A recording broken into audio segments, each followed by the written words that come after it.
Mi madre arruinó mi fiesta de compromiso revelando que soy adoptada, y terminó perdiéndome para siempre. Yo creía que una fiesta de compromiso era un ensayo amable para lo que venía: sonrisas, brindis, fotos, conversaciones cortas con gente que no conocías lo suficiente como para odiarla todavía. Habíamos alquilado una sala privada en un restaurante bonito, la clase de lugar donde la luz está calculada para que todos se vean un poco mejor y donde el postre llega como si fuera una decisión importante. 30 invitados. Familia. Amigos cercanos. Los padres de Blake, Kendall y Robert, llegaron puntuales, con esa elegancia tranquila de quien no necesita impresionar porque ya lo ha visto todo. Yo los abracé, les agradecí por venir, sentí a Blake a mi lado con una mano tibia en mi espalda, y por unos minutos me permití pensar que esto iba a salir bien. Pero a los 20 minutos, algo cambió. No fue un grito. Ni un golpe. Ni un escándalo inmediato. Fue un silencio raro, como si el aire se hubiera hecho más pesado en una esquina específica del salón.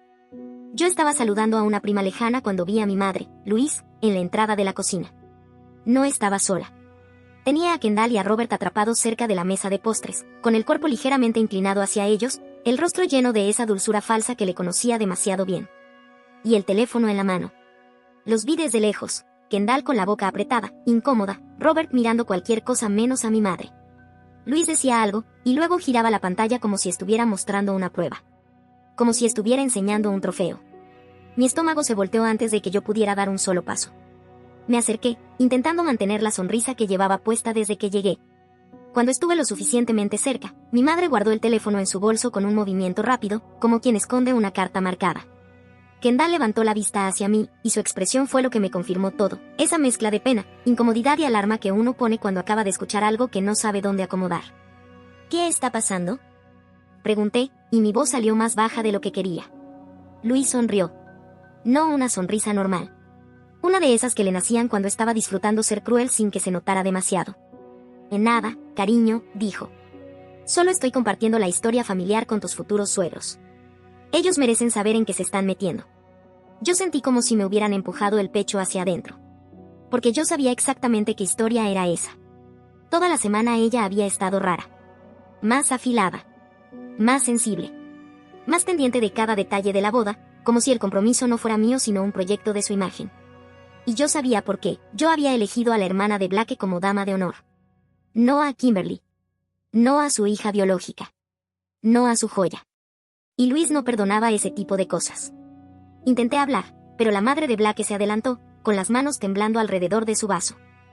Tu mamá nos estaba contando que eres adoptada, dijo, como si le diera vergüenza repetirlo. Y mostró documentos. Papeles. El mundo se me quedó quieto. Yo miré a Blake, buscando su cara, buscando un gesto de yo ya sabía, algo que me salvara. Pero él venía acercándose con 2 bebidas en la mano y con esa expresión normal que se le caía de golpe cuando notaba tensión. Se detuvo al lado mío. ¿Qué pasó?, preguntó. Y entonces me di cuenta, él no sabía. 8 meses juntos. 8 meses construyendo confianza a mi ritmo. 8 meses esquivando el tema de mi infancia, cambiando de conversación cuando él preguntaba por cuando eras niña, soltando respuestas vagas para no sentir esa vergüenza vieja que yo ni siquiera sabía cómo nombrar bien. Y mi madre acababa de arrancar la puerta de un solo tirón, frente a sus padres.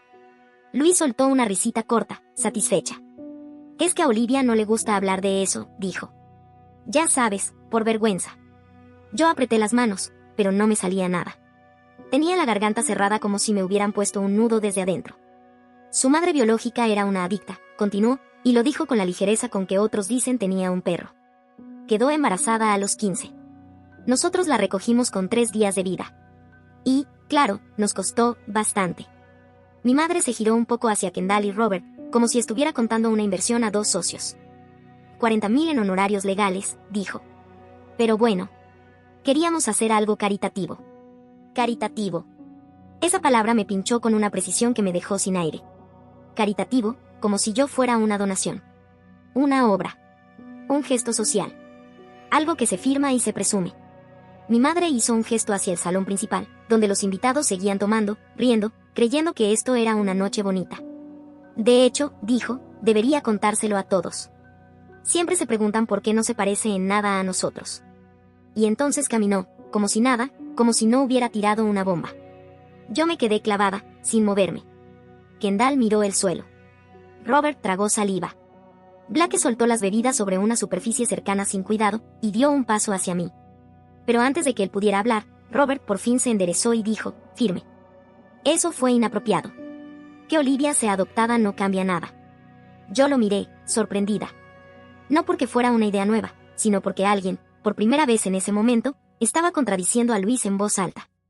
Luis se giró como si no pudiera creer lo que acababa de escuchar. Claro que lo cambia, dijo, y ya no susurraba. Lo cambia todo. Ustedes tienen derecho a saber. La enfermedad mental corre en su familia biológica. Su tío biológico está en prisión. Y su madre biológica tuvo una sobredosis cuando Olivia tenía 5. Sentí que la sangre me abandonaba la cara. No era solo contar que yo era adoptada. Era convertirlo en una lista de contaminación. Era vender la idea de que yo venía con un defecto de fábrica. La gente empezó a mirar. Yo escuché pasos acercándose, curiosidad atraída por la tensión, por el tono alto, por la forma en que Luis ocupaba el espacio como si el salón le perteneciera. Mi tía Ellen apareció primero, y detrás de ella, Kimberly, con esa expresión de yo sabía que esto iba a pasar, casi divertida. ¿Qué está pasando?, preguntó Ellen, nerviosa. Luis agarró a Ellen del brazo, como si le estuviera invitando a un espectáculo. Solo estoy explicándoles a los Hampton la verdadera historia de Olivia, dijo. ¿Te acuerdas cuando tuvimos que hacerle pruebas para esos desórdenes genéticos porque no teníamos historial médico? Eso también deberían saberlo. Ellen se quedó helada. Luis, eso es información privada, dijo, con una voz que intentaba ser firme pero se le quebraba. No puedes. Me voy a casar con la familia Hampton, interrumpió Luis, y señaló alrededor como si el apellido fuera un argumento. Ellos poseen la mitad de los bienes raíces comerciales de la ciudad. Merecen divulgación total. No voy a permitir que entren en esto a ciegas. Y entonces miró a Blake, directa, como si él fuera el juez. ¿Ella te contó que su padre biológico nunca fue identificado?, preguntó. Podría ser cualquiera. Su madre biológica tenía múltiples parejas. Sentí el golpe como si me hubieran escupido en la cara. Blake dio un paso al frente, poniéndose entre nosotras. Lo vi tensar la mandíbula, como si estuviera conteniéndose para no perder el control. Señora Coleman, dijo, con una calma dura, tiene que dejar de hablar de Olivia de esa manera. Luis lo miró como si él no tuviera derecho a intervenir. Yo la crié, dijo. Yo la alimenté. Yo la vestí. Yo gasté $300,000 en su educación. Así que voy a hablar de ella como me dé la gana. Yo me quedé rígida, escuchando esa cifra como siempre, la cuenta. La factura. El recordatorio.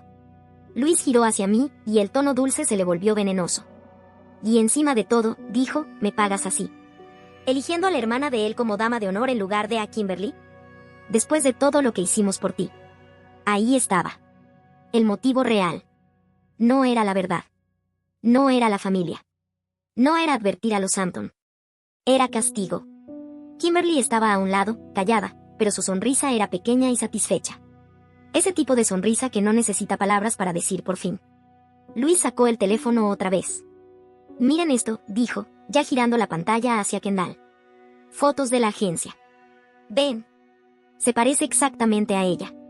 La misma nariz, la misma boca. Nada que ver con nosotros. Yo vi gente acercándose, atraída por el espectáculo como moscas. Un par de invitados se asomaron desde el salón principal, vasos en la mano, tratando de entender el chisme. Luis levantó la voz, disfrutando cada segundo. Nosotros somos todos altos, rubios, dijo. Y ella es baja, de pelo oscuro, igualita a su madre biológica. La adicta. Kendall dio un paso adelante, con los ojos brillantes de rabia. Esto es cruel, dijo. Olivia es tu hija. Independientemente de la biología. Luis soltó una risa amarga, como si Kendall hubiera dicho algo ridículo. Mi hija. Repitió. Yo tengo una hija. Kimberly. Olivia fue una inversión que no dio retorno. Ahí sentí que algo se me rompía por dentro. No porque fuera una frase nueva. Yo había vivido versiones de esa idea toda mi vida. Pero escucharla así, en público, frente a la gente que yo estaba invitando a mi futuro, fue distinto. Fue como que de pronto el abuso dejaba de ser un secreto familiar y se convertía en un espectáculo. Luis siguió. Pensamos que adoptar se vería generoso en nuestro círculo social, dijo. Pero salió promedio. Notas promedio. Carrera promedio. Y ahora, casándose con dinero nuevo en vez de entender lo que es el dinero de verdad. Yo no escuchaba todo. Era como si algunas palabras entraran y otras rebotaran. Lo único claro era la humillación caliente subiéndome por el cuello. Blake me agarró la mano. Su palma estaba húmeda. Su mano temblaba. Nos vamos, dijo, mirándome, como si quisiera sacarme de ahí antes de que yo terminara de romperme. Pero Luis no había terminado. ¿Ellos saben que mojaba la cama hasta los 8 años?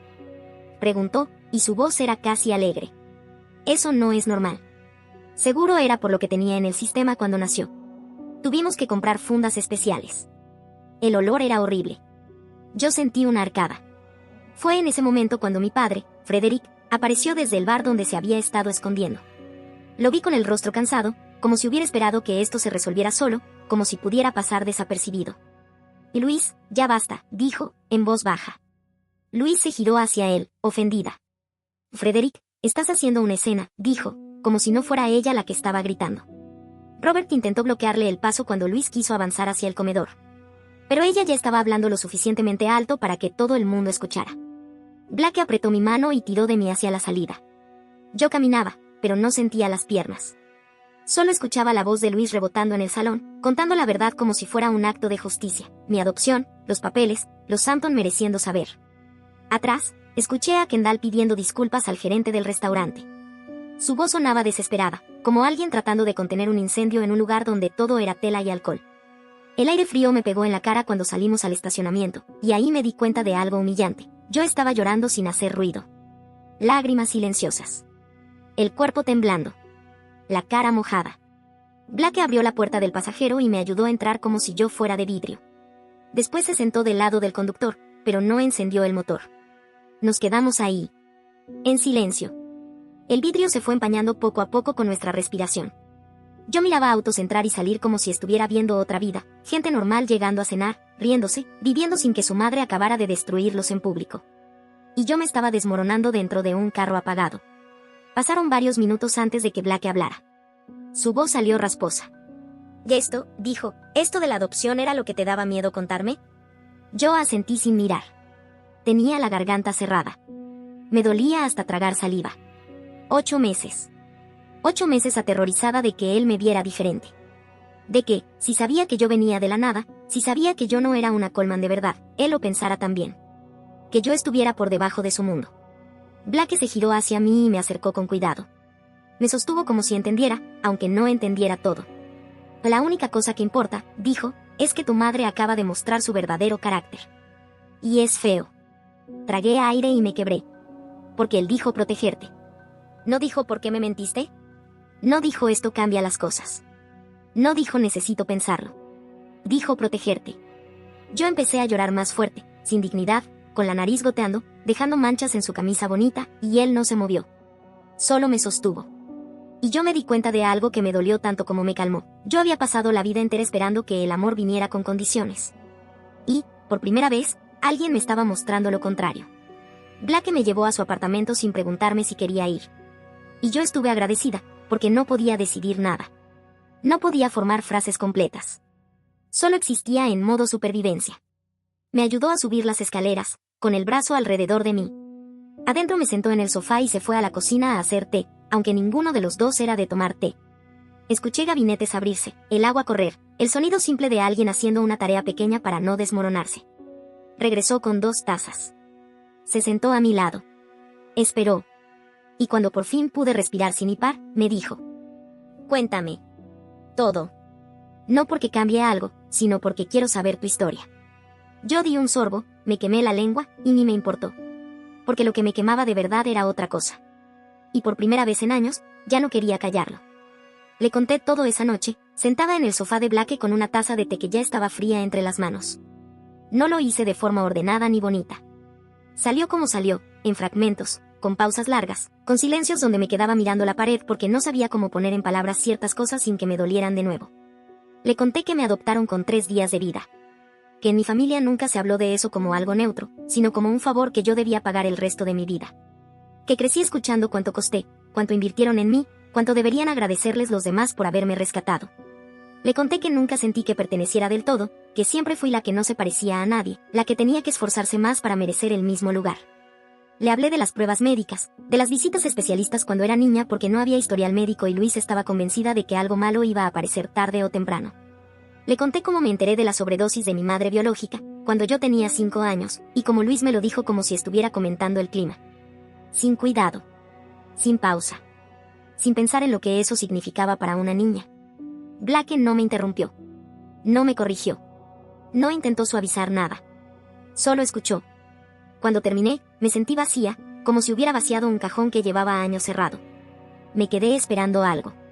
Una pregunta incómoda. Un gesto raro. Una distancia nueva. Pero Blake solo dijo que sus padres necesitaban entender el contexto completo de lo que había pasado en la fiesta. Que lo que hizo Luis no era un desliz, ni una torpeza social, sino algo mucho más profundo y dañino. Le pedí que no les contara todavía. No porque no confiara en ellos, sino porque no podía soportar la idea de más personas sabiendo detalles de mi vida que yo había aprendido a esconder para sobrevivir.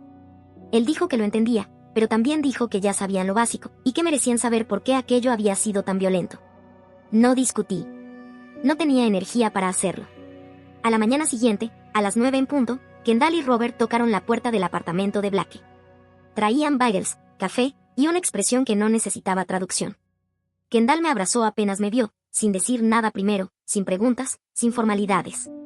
Un abrazo firme, protector, como si no tuviera dudas de a quién estaba apoyando. Lo que hizo Luis fue abusivo, dijo apenas se separó. Y completamente inaceptable.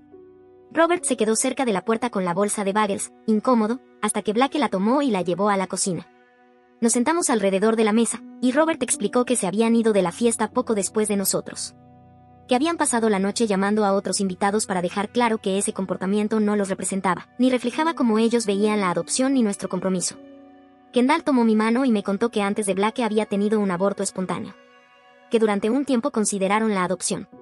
Que entendía lo delicado y profundo que era ese vínculo, y que le dolía profundamente que Luis hubiera usado algo tan personal como un arma. Para nosotros, dijo, tú ya eres familia. No importa la biología. Y cuando dijo que estaba agradecida de que yo fuera su nuera, se le llenaron los ojos de lágrimas. Yo también lloré. Ya había llorado tanto en menos de 24 horas que parecía que mi cuerpo había decidido liberar años acumulados de golpe. Robert se aclaró la garganta y dijo que apoyarían cualquier decisión que Blake y yo tomáramos, incluso cortar contacto con Luis si eso era lo que necesitábamos para estar bien. Blake apretó mi mano debajo de la mesa, y sentí algo aflojarse dentro de mí, como si por primera vez alguien estuviera diciendo en voz alta que yo no tenía que aguantarlo todo. 2 días después, mi teléfono empezó a explotar. Yo estaba en el trabajo, tratando de concentrarme en un reporte de presupuesto, cuando llegaron los mensajes. Uno tras otro. Mi primo preguntando si era verdad que yo había estado mintiendo toda mi vida. La esposa de un tío enviándome un texto largo sobre lo hermosa que es la adopción, pero que yo debería haber sido honesta desde el principio.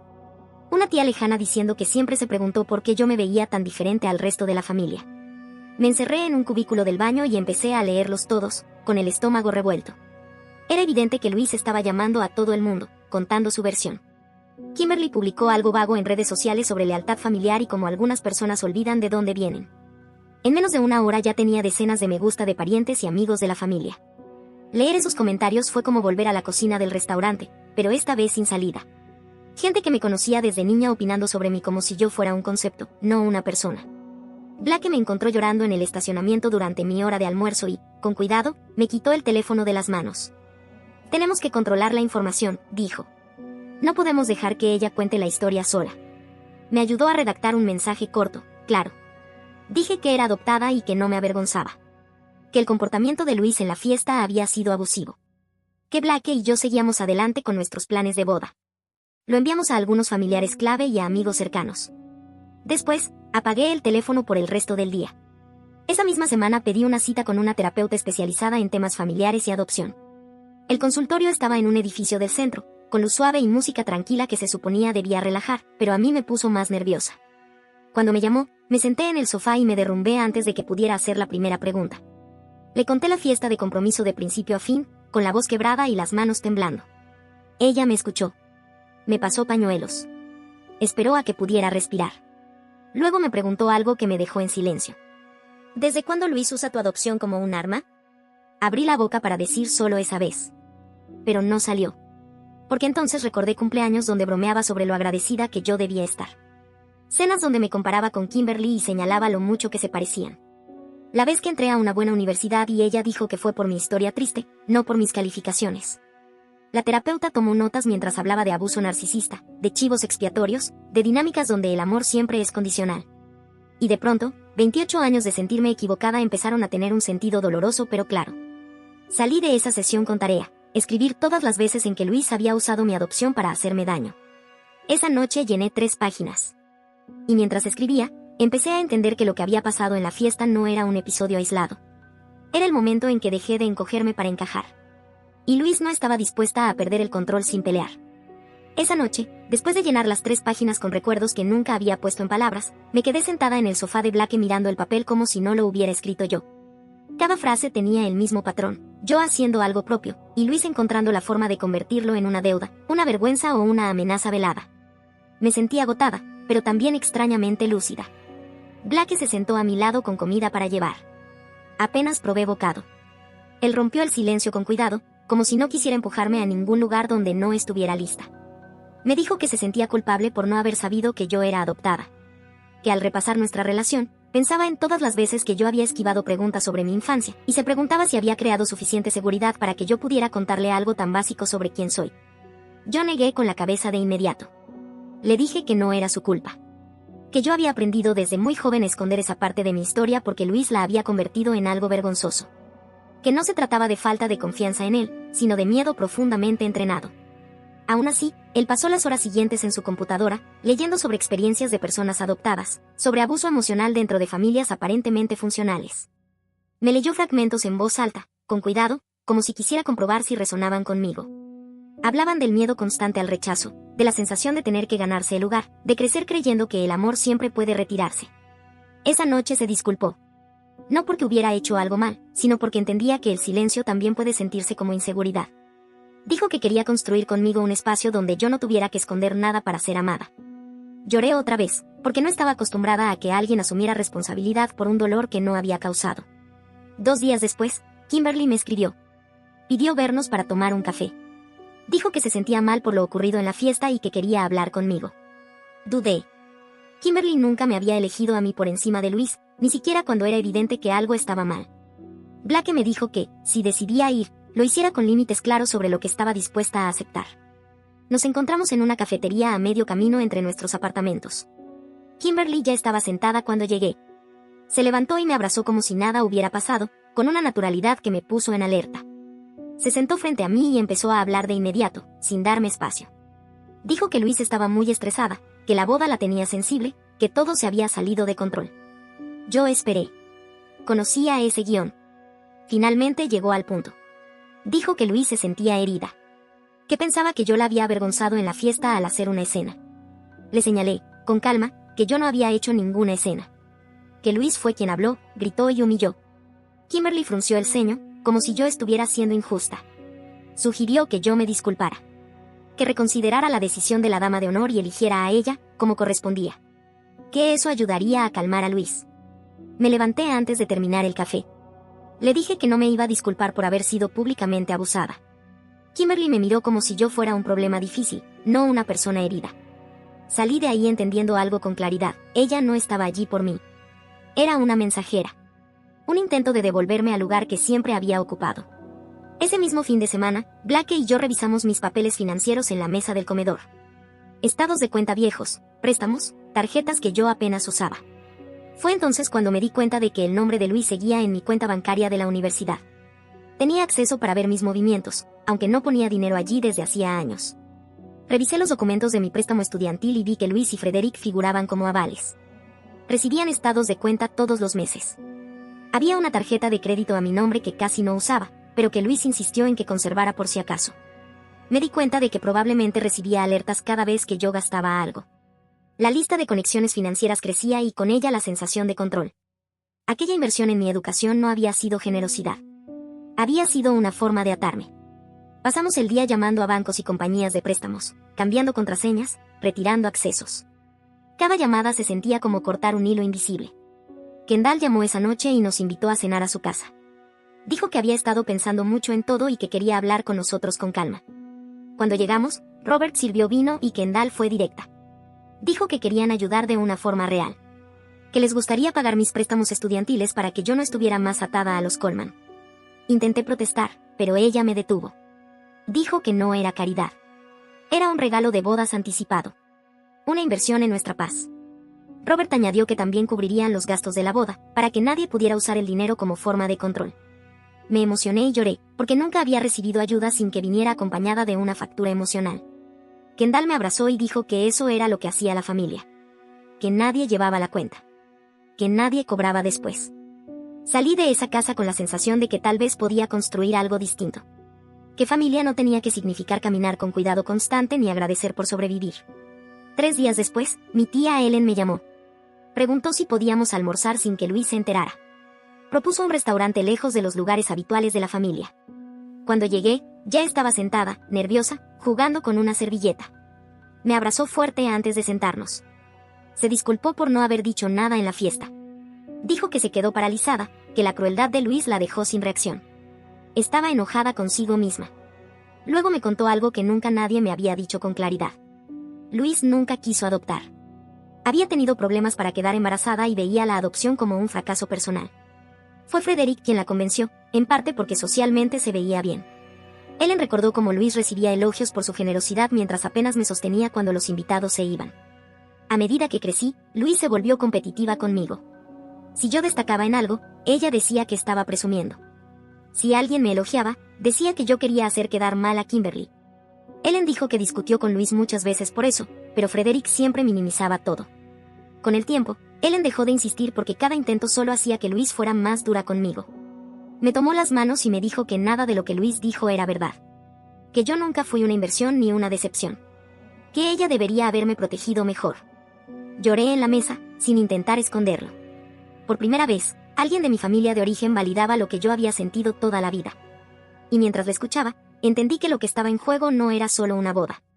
Era decidir, de una vez por todas, a quien le permitía llamarse mi familia. Esa noche no pude dormir. Blake ya estaba profundamente dormido a mi lado, pero yo seguía con los ojos abiertos, mirando el techo, con la sensación de que algo seguía incompleto. No era solo el daño que Luis había causado. Era el vacío de una historia contada siempre desde la crueldad, nunca desde la verdad completa.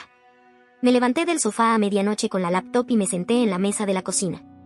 Escribí palabras sueltas en el buscador, sin saber exactamente qué esperaba encontrar: agencias de adopción, muertes por sobredosis, madres adolescentes, el año en que nací. Usé los pocos datos que Luis había arrojado como armas en la fiesta, intentando reconstruir algo con ellos. Después de casi una hora, encontré una página conmemorativa. La fecha coincidía exactamente. La edad también. Sentí como se me cerraba la garganta antes incluso de ver la primera foto. Ella tenía el cabello oscuro como el mío. La misma forma de ojos. La misma boca. No era una caricatura. No era un estereotipo. Era una mujer real, con una sonrisa cansada y viva al mismo tiempo. Leí los comentarios uno por uno. Personas que la habían querido. Amigos. Familia. Alguien llamada Sara, que decía ser su hermana, escribió sobre la lucha contra la adicción después de quedar embarazada a los 15. Escribió sobre intentos reales por mantenerse sobria, sobre amor, sobre recaídas, sobre orgullo y dolor. Escribió que amaba a su bebé aunque no pudiera quedarse con ella. Cerré los ojos y lloré en silencio frente a la pantalla. Por primera vez entendí que mi madre biológica no era solo la versión reducida y cruel que Luis había usado para humillarme. Era una persona completa. Con nombre. Con historia. Con alguien que aún la extrañaba. Blake me encontró así, sentada en la cocina a las 2 de la mañana, con lágrimas cayendo sobre el teclado. No preguntó nada. Se sentó a mi lado y me rodeó con los brazos. Le mostré la pantalla y traté de explicarle que estaba de luto por alguien que nunca conocí, por una historia que me habían robado. Me sostuvo mientras lloraba por esa madre que me dio la vida y luego la perdió luchando contra algo más grande que ella. Por las preguntas que nunca podré hacer. Por la verdad que siempre me fue ocultada. Cerró la laptop y me llevó a la cama, quedándose despierto conmigo hasta que por fin me dormí. Algunos días después, Kendall nos invitó a cenar. Solo los 4. Cuando entramos a su casa, el olor a ajo y hierbas llenaba todo el primer piso. Kendall había preparado pollo a la parmesana. Me sorprendió porque una vez, meses atrás, le había mencionado que me gustaba, casi como un comentario al pasar. Durante la cena, Robert contó historias de Blake cuando era niño. Kendall añadió detalles, riéndose de recuerdos compartidos. Los observé y me di cuenta de algo simple pero doloroso. Así se veía una familia cuando no estaba en tensión constante. Nadie caminaba con cuidado. Nadie medía cada palabra. Después de comer, Robert me llevó a su oficina. Me mostró estanterías llenas de fotos familiares. 3 generaciones. Y allí, en una repisa, había una foto de Blake y mía de la fiesta de compromiso, tomada antes de que todo se rompiera. Ya nos había puesto allí. Kendall apareció en la puerta y dijo que quería empezar una nueva tradición. Cenas de domingo solo con nosotros 4. Un espacio donde yo pudiera existir sin probar nada, sin agradecer, sin cuidarme. Robert dijo que me consideraban su hija ahora, independientemente de cualquier papel. Lloré otra vez. Porque seguía aprendiendo que la familia podía ser segura. Esa calma duró poco. El martes siguiente, el teléfono de Blake sonó mientras cocinábamos. Era Luis. No contestó. Dejamos que fuera al buzón de voz. Escuchamos el mensaje juntos. La voz de Luis salió fría, controlada, amenazante. Dijo que haría una escena en la boda si no la incluíamos adecuadamente en la planificación. Exigió que Kimberly tuviera un papel destacado. Recordó cuánto había gastado en mí, habló de derechos, de ingratitud.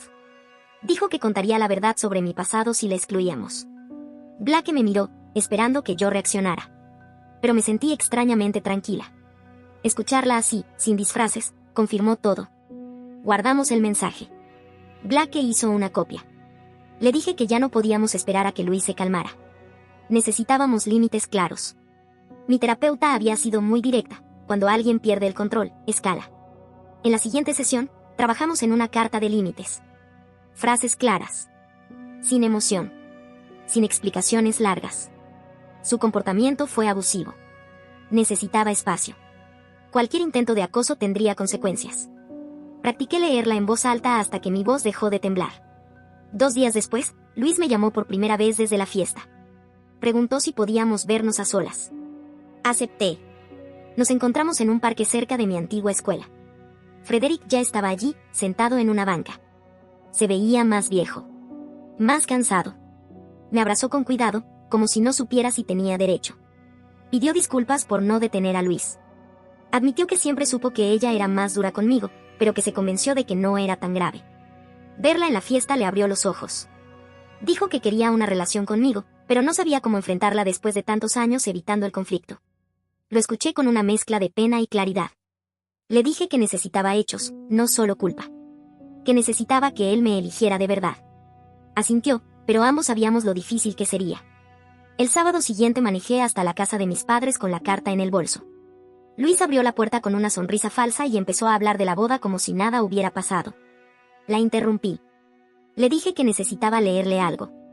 Mientras leía la carta, su rostro cambió. Confusión. Ira. Desprecio. Cuando terminé, gritó que yo era una desagradecida. Que me había salvado. Que estaba traicionando a la única familia que tenía. Frederick apareció detrás, en silencio. Me fui mientras ella gritaba. 2 horas después, publicó en redes sociales un mensaje largo sobre hijos adoptivos ingratos. Compartió mi foto de recién nacida. Kimberly lo compartió también. La publicación explotó. Comentarios. Apoyos. Ataques. Y entonces pasó algo que no esperaba. Ellen comentó, denunciando la manipulación. Amigos de la familia de Blake se sumaron. Kendall me envió capturas y me dijo que guardara todo. Era evidencia. Durante los días siguientes, llegaron mensajes de apoyo inesperados. Personas que siempre habían visto la crueldad de Luis, pero nunca se habían atrevido a decirlo. Cada mensaje no borraba el dolor, pero me recordaba que no estaba loca. Y mientras todo eso ocurría, Blake y yo nos sentamos una noche rodeados de revistas de bodas, con Kendall en videollamada. Elegimos un jardín botánico pequeño. 50 personas. Familia elegida. Los nombres de Luis y Kimberly no entraron en la lista. Y por primera vez desde la fiesta, sentí algo parecido a alivio. Porque estaba empezando a entender que construir mi vida no requería cargar con quienes siempre intentaron destruirla. Los días siguientes a la publicación de Luis en redes fueron una mezcla extraña de ruido y silencio. El teléfono vibraba a ratos con mensajes de apoyo inesperados y, entre uno y otro, quedaban espacios largos donde yo me sentía agotada. Como si mi cuerpo recién estuviera procesando todo lo que había contenido durante años. 2 mujeres del club de lectura de Luis me escribieron en privado. Dijeron que siempre habían pensado que era especialmente dura conmigo, que les alegraba verme defenderme, aunque no se atrevieran a decirlo públicamente. Una prima a la que apenas conocía dejó un mensaje de voz contándome que su madre había sido el chivo expiatorio de su propia familia, y que reconocía los patrones. Se ofreció a ayudar si yo necesitaba testigos en el futuro. Hasta el gerente del restaurante nos envió una nota escrita a mano al apartamento de Blake. Decía que nunca había visto un comportamiento tan inapropiado en una celebración y que esperaba que yo estuviera bien. Cada gesto era pequeño, pero juntos formaban algo sólido, la confirmación de que no había exagerado nada. Una semana después de entregar la carta de límites, Blake y yo nos sentamos en su cocina con revistas de bodas abiertas por todas partes. Kendall estaba en videollamada desde su oficina, claramente más emocionada con la planificación que con su trabajo. Nos decidimos por un jardín botánico a unos 40 minutos de la ciudad. Un conservatorio de vidrio para la ceremonia, jardines para las fotos, y un límite claro de 50 personas. Ese número nos daba algo que yo no sabía que necesitaba: permiso para ser selectiva. Hicimos la lista con calma. Ellen, Frederick, la familia de Blake, amigos cercanos, algunos compañeros de trabajo que se habían vuelto parte real de nuestra vida. Los nombres de Luis y Kimberly nunca llegaron al papel. Y, contra todo lo que me habían enseñado, no sentí culpa. Sentí ligereza. Ese sábado, Kendall manejó hasta la ciudad y me llevó a probar vestidos. 4 tiendas. En la tercera encontré uno sencillo, de seda, con mangas de encaje. No era espectacular ni dramático. Me sentía yo. Kendall se quedó detrás de mí frente al espejo, secándose los ojos, y le dijo a la vendedora que su futura nuera se veía perfecta. Me di cuenta de que ese era el momento de madre e hija que yo había imaginado de niña, pero que nunca tuve con Luis. Esa noche, durante la cena, Robert preguntó cómo quería que fuera la ceremonia. Se ofreció a acompañarme al altar si yo lo deseaba, o a caminar junto a Blake desde el inicio. Cada opción era una elección real, no una obligación. Y eso lo cambiaba todo. 2 meses después de haber entregado la carta, Frederick me llamó. Dudé antes de contestar, pero algo en su voz me hizo aceptar encontrarnos otra vez en el parque. Cuando llegué, se veía cansado, pero decidido de una forma nueva. Me dijo que vivir con Luis se había vuelto insoportable desde que yo corté el contacto. Que ella pasaba los días obsesionada con la boda, con arruinarla, con castigarme. Me contó que, por primera vez en su matrimonio, la enfrentó de verdad. Le dijo que su comportamiento hacia mí había sido cruel durante años y que él asistiría a mi boda aunque ella se lo prohibiera. Admitió que eso probablemente haría su vida difícil, pero que estaba cansado de ser cómplice por silencio. Dijo que quería una relación conmigo y con cualquier nieto futuro sin el veneno constante de Luis. Lo escuché con cautela. Le dije que necesitaba coherencia, no solo palabras bonitas por la boda. Que los límites tenían que mantenerse a largo plazo. Asintió, sabiendo que tenía décadas de daño que compensar. Antes de irnos, me preguntó si podía llevarme al altar. Y me puse a llorar ahí mismo, sentada en una banca del parque, porque no me había permitido querer eso hasta que él lo dijo en voz alta. Empezamos a planear su asistencia, con reglas claras. Sin Luis. Sin improvisaciones.